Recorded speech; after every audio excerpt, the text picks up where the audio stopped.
जय जय रघुवीर समर्थ।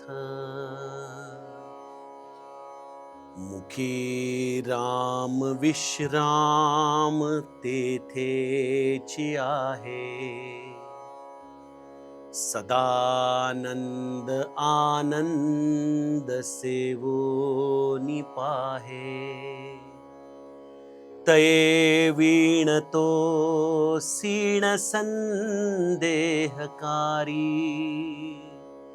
निजधाम हे नाम शोकापहारी। जय जय रघुवीर समर्थ। श्रोता वक्ता श्रीराम समर्थ। जय जय रघुवीर समर्थ।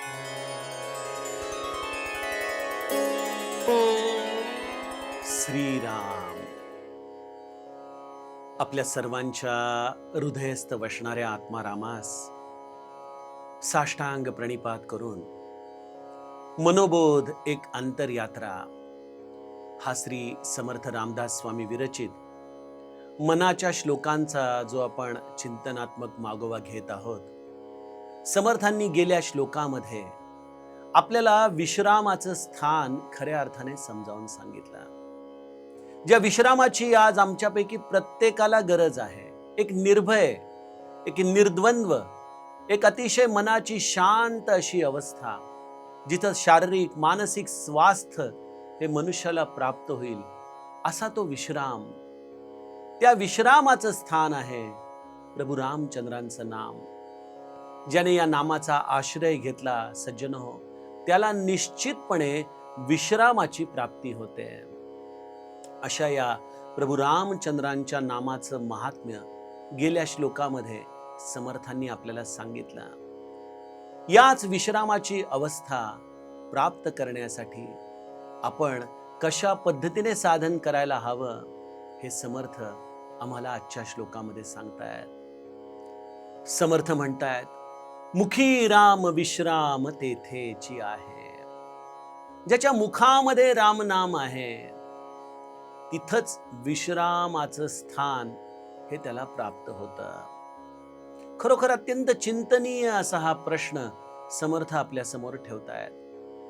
अनेक लोक म्हणतात, दादा आम्ही नामस्मरण करतो, पण नामाच्या आधाराने या विश्रामाचा अनुभव आम्हाला अजूनही पूर्णपणे प्राप्त होत नाही।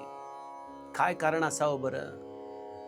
खर तर रामामध्येच आराम हा शब्द सामावलेला आहे, परंतु ते राम आणि आराम यामध्ये जर आपण थोडासा संधिभेद केला तर आराम म्हणजे रामापर्यंत पोहोचूस तर जो निरंतर नामस्मरण करतो त्यालाच विश्रामाचा खरा अनुभव येतो। रामामध्ये आनंद सामावलेला आहे, कारण आनंद हे रामाचं स्वरूपच आहे।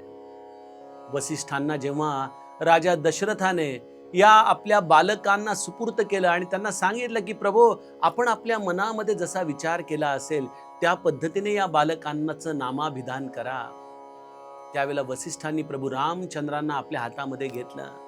जणू काही आनंदाचा सागर त्यांच्या हातामध्ये आला होता आणि वसिष्ठांनी मनामध्ये विचार केला, जो आनंद सिंधु सुख रासी, सी करते त्रैलोक सुपासी, सो सुखधाम राम असनामा, अखिल लोकदायक विश्रामा।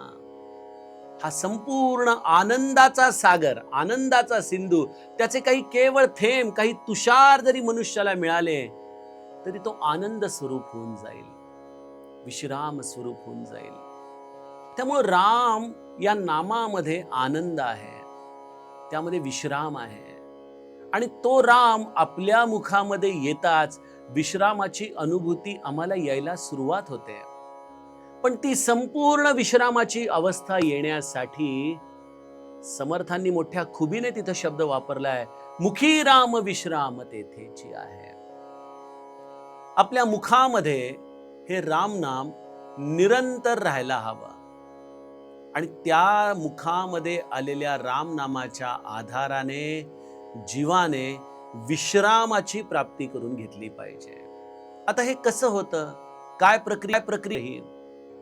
बघा, आपल्याकडं अनेक लोक एखादं बांधकाम करायचं असेल किंवा घरामध्ये पाण्याची आवश्यकता असेल तर बोरवेल घेतात. त्या बोरवेलची गाडी येते आणि एका स्पेसिफिक ठिकाणी ती जेव्हा छिद्र पाडून ते पाईप आत जायला लागतात, तेव्हा 50-100 फूट गेल्यानंतर अचानकपणे तिथं तो पाण्याचा मोठा लोंढा जमिनीतून वरती येतो. आता मला इथे एक प्रश्न आपल्याला विचारायचा आहे की ह्या बोरवेलच्या मुळं जमिनीमध्ये पाणी आलं का पाणी तिथं आधी होतच, केवळ बोरवेल तिथपर्यंत पोहोचलं? तर याचा अर्थ दुसरा, उत्तर हेच त्याचं बरोबर आहे की बोरवेल त्या पाण्याच्या साठ्यापर्यंत पोहोचलं. सज्जनो, त्याचप्रमाणे आज आमच्या अंतरंगामध्येच भगवंताने आनंदाचा साठा आम्हाला दिलेला आहे. आणि हे मुखी राम ही बोरवेल आहे बघा. आता तुम्ही जर 10-20 फूट खणून सोडून देणार असाल आणि म्हणणार की अहो काही मिळालं नाही, जसं एखादं जर बोरवेल ड्राय लागलं, पाणी लागलं नाही, तर मनुष्य निराश होतो, हताश होतो. तसं बऱ्याचदा नाम घेणारा मनुष्य देखील एका टप्प्यापर्यंत येऊन म्हणतो काही उपयोग नाही बाबा नामस्मरणाचा, काही हातामध्ये गवसत नाहीये, वेळापायी वेळ चाललाय, आनंद तर मिळत नाहीये, मनाचं स्वास्थ्य तर जसं आहे तसंच आहे, काही केल्या ही मनाची तगमग थांबत नाहीये. सज्जनो, एक गोष्ट करायची गरज आहे, धीर धरून आपल्याला त्या बोरवेलला जसं आपण कित्येकदा आशेने खाली खाली नेत राहतो, त्याचप्रमाणे आपण खाली खाली जात राहावं. एक खात्री बाळगावी की या बोरवेलचं कधीही फेल्युअर येणार नाही, हे काही कधीही ड्राय लागणार नाही, कारण तो ममैवांशो जीव लोके जीवभूत सनातना. भगवंताचं वचन आहे की मी तुमच्या हृदयामध्ये अंश रूपाने राहतो. म्हणजे तो आनंदाचा साठा आतमध्ये आहे आहे आहे आणि या मुखाच्या आधाराने ही बोरवेल त्या आनंदाच्या साठ्यापर्यंत आपल्याला घेऊन जायची आहे बघा. आणि त्यासाठी निरंतर प्रयास करत राहिले पाहिजेत. ही गोष्ट वेगळी आहे की कोणाकोणाच्या संचितानुसार कोणाला 100 फुटावर लागेल, कोणाला 50 फुटावर, कोणाला 200 फुटावर लागेल, पण निश्चित लागेल याची खात्री आहे. पूज्य ब्रह्मानंद महाराजांच्या बाबतीमध्ये तो अनुभव मी सांगितलाय ना आपल्याला. ब्रह्मानंद महाराज हे तसे महाराजांच्याकडे फार उशिरा आले. त्यांच्याकडे अनेक त्या काळामध्ये शिष्य मंडळी आधीच होती, पण ब्रह्मानंद महाराजांनी अगदी आपलं म्हटलं, जवळ घेतलं, त्यांना कल्याण शिष्य करून टाकलं. त्यांचे सर्वोत्तम शिष्य ते झाले. अनेकांना याचं आश्चर्य वाटायचं. तेव्हा महाराज फक्त एकच म्हणाले की हे एका जन्माचं नाही. सज्जनो, त्याप्रमाणे या आनंदाचा साठा कोणाला कधी सापडेल हे सांगता येत नाही. कोणी आयुष्यभर साधना करूनही कदाचित अगदी अंतिम टप्प्यामध्ये त्याला तो साठा गवसेल आणि कोणाला अगदी थोडीशी साधना करून देखील तो त्या साठ्याला प्राप्त करून घेऊ शकेल. त्यामुळं हे आपल्या जीवनातलं संचित हे ज्याचं त्याच्या बरोबर आहे, पण एक निश्चित आहे, ज्याने मुखामध्ये नाम धारण केलं त्याला हा आनंदाचा साठा सापडून त्याला विश्राम निश्चित प्राप्त होणार. आता या बोरवेलच्या दृष्टीने आणखीन जर विचार करायचा झाला तर ते पाईप ज्याचे चांगले टणक आहेत, कडक आहेत, जे खडकाला देखील फोडून जाऊ शकतात, असे पाईप हे जमिनीमध्ये आत जाऊ शकतात. त्याप्रमाणे सज्जनो, ज्याची नामाविषयी दृढता आहे, जो नामाविषयी अत्यंत नित्यनेम बाळगून आहे, ज्याच्यामध्ये आत उत्कटता आहे, कितीही प्रश्न आले, कितीही जरी संकट आली तरी मी नामाला सोडणार नाही असा ज्याचा निज ध्यास आहे, ती व्यक्ती स्वाभाविकपणे त्या बोरवेलमध्ये लवकर आपल्या आनंदाच्या साठ्यापर्यंत जाईल.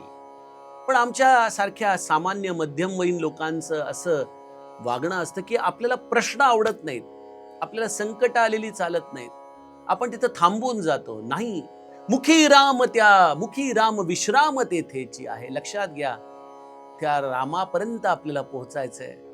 त्यामुळे हरिमुखे म्हणा. मग या बोरवेल मध्ये जसं आपण फुटांमध्ये मोजतोय की कोणी 25 फूट जाते, कोणी 50 फूट, कोणी 100 फूट, त्याप्रमाणे सज्जनो, या वैखरीने हे नामस्मरण आपण करायला लागलो की पहिलं डेस्टिनेशन येतं जे काही वर्ष आपण जर सतत वैखरीने नामाभ्यास केला तर आम्हाला प्राप्त होतं, त्या डेस्टिनेशनचं नाव आहे मध्यमा. मध्यमेमध्ये नाम जातं.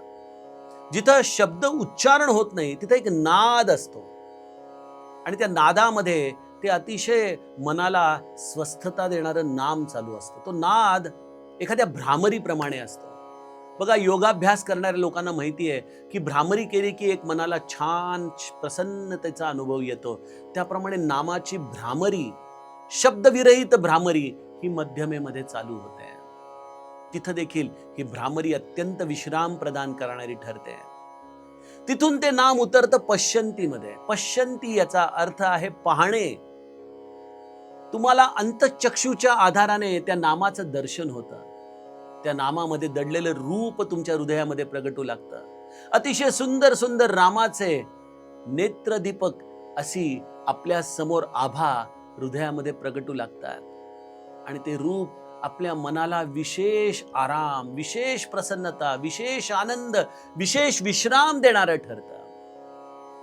पण याची सुरुवात कुठून आहे? मुखी राम. हे लक्षात घ्या. वैखरीने नामाचा अभ्यास सोडायचा नाहीये. श्री महाराजांचा एक अभंग आहे की दीनदास तुम्हाला सांगतोय की वैखरीचा नामाचा अभ्यास कधी सोडू नका, कारण वैखरीतूनच नाम मध्यमेत जाणार, मध्यमेतूनच नाम पश्यंतीमध्ये उतरणार. ती प्रक्रिया त्याची त्याची चालू द्या. आज तुमच्या हातामध्ये आहे वैखरीने नाम घेण्याचं. पश्यंतीमध्ये भगवंताची दर्शन घडू लागतात आणि मग तिथून ते नाम थेट परावाणीमध्ये जातं. परा अर्थात स्फूर्ती, अर्थात केवळ या एका विलक्षण एनर्जीचा तो स्त्रोत आहे आणि त्या स्त्रोतामध्ये ना नाद आहे, ना निनाद आहे, ना शब्द आहेत, ना अर्थ आहेत.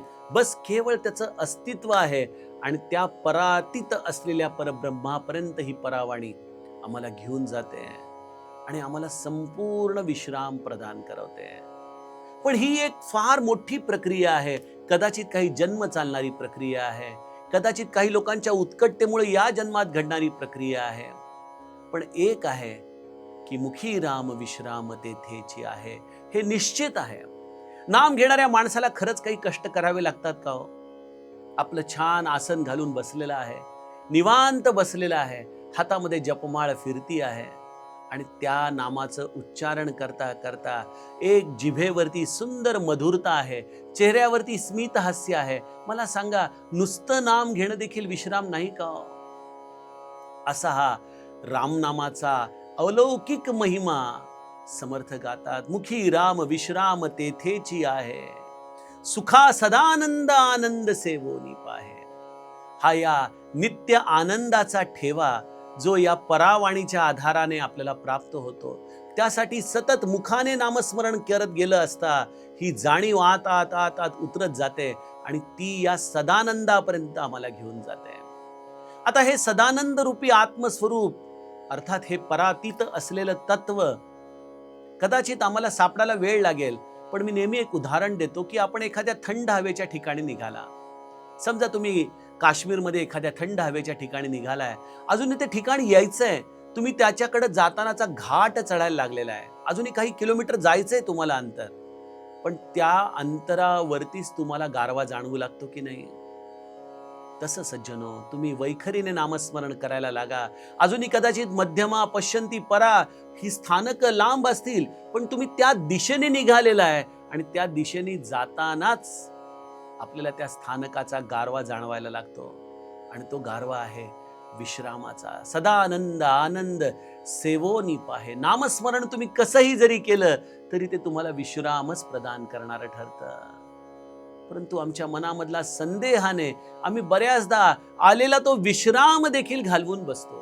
आम्हाला कळत नाही की हा खरंच विश्राम आहे का हा विश्रामाचा भास आहे. तये वीण तो सीण संदेहकारी. त्या नामाच्या व्यतिरिक्त जे काही कराल विश्रामासाठी, ते सगळं काही तुमच्या संदेहाचं कारण ठरेल, तुमच्या एक प्रकारे दुःखाचं कारण ठरेल, तुमच्या कष्टाचं कारण ठरेल. सज्जनो, नामस्मरणावरती संपूर्ण विश्वास ठेवा.